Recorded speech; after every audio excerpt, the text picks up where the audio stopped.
Good morning বন্ধুরা, দেখো আবার নিয়ে চলে এসেছি ছাদ বাগানের একটা ভিডিওতে। আজকে দেখাবো আমার বেগুন গাছে বেগুন কীরকম হয়েছে। দেখো, এটা হচ্ছে গরমের বেগুন, আর এই দুটো গাছ আমার 3 মাস হয়েছে আমি বসিয়েছি। দেখো এই গাছগুলোতেও তোমার বেগুন হয়েছে।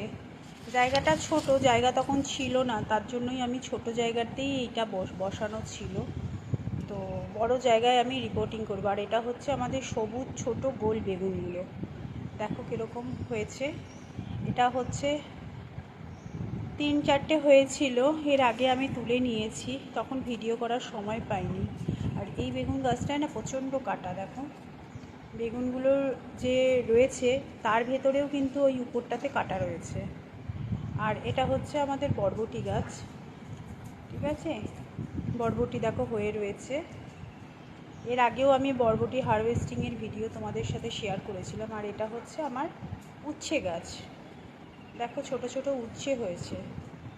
আমি লেমন গ্রাস ছিল এরকম একটা জায়গাতেই, পাশে একটু জায়গা ছিল, সেখানে বসিয়েছিলাম। আর এটা হচ্ছে আমার করলা গাছ, এখানে 2-3 রকমের করলার প্রজাতি আছে, মিডিয়াম সাইজ, একটু ছোট সাইজ, আবার লম্বা লম্বা করলা হবে সেরকম। এই যে দেখো 2-3 রকমের গাছ আছে, করলাও